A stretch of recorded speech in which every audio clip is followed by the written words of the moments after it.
2 నెలల పాటు క్రికెట్ అభిమానులను అలరించిన ఐపీఎల్ 18వ సీజన్ తుది అంకానికి చేరుకుంది. నేడు అహ్మదాబాద్ వేదికగా జరిగే ఫైనల్లో రాయల్ ఛాలెంజర్స్ బెంగళూరుతో పంజాబ్ కింగ్స్ అమీతుమీ తేల్చుకోనుంది. టోర్నీలో అదిరే ఆట తీరుతో తుది పోరుకు చేరుకున్న ఇరు జట్లు తొలిసారి ట్రోఫీని ముద్దాడాలని ఉవ్విళ్లూరుతున్నాయి. క్వాలిఫైయర్ 1లో పంజాబ్ ను చిత్తుగా ఓడించిన ఆర్సీబీ ఫైనల్లోనూ అదే రిజల్ట్ ను రిపీట్ చేయాలని చూస్తోంది. అటు స్ఫూర్తిదాయకమైన ఆటతో ఫైనల్స్ కు చేరుకున్న పంజాబ్ ఆర్సీబీకి షాక్ ఇవ్వాలని చూస్తోంది.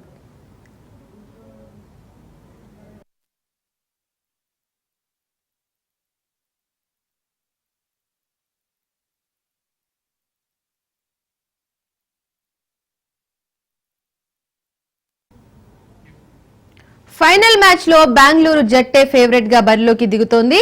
అందుకు ప్రధాన కారణం ఆ జట్టు స్టార్ బ్యాటర్ విరాట్ కోహ్లీ. గత 18 ఏళ్లుగా అందని ద్రాక్షగా ఉన్న ఐపీఎల్ ట్రోఫీని ఈసారి ఎలా అయినా చేజిక్కించుకోవాలని ఆర్సీబీ పట్టుదలగా ఉంది. ట్రోఫీ కలను సాకారం చేసుకోవడానికి కేవలం 1 అడుగు దూరంలో నిలిచింది.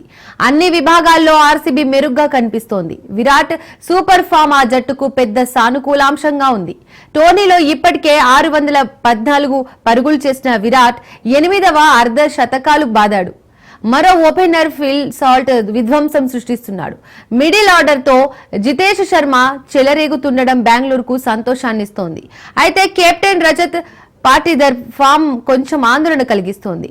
జోష్ హెజిల్వుడ్, భువనేశ్వర్, యష్ దలాయ్, షేపర్డ్ తో ఆర్సీబీ పేస్ బలంగా కనిపిస్తోంది. కృణాల్, సుయాష్ స్పిన్ భారాన్ని మోయనున్నారు.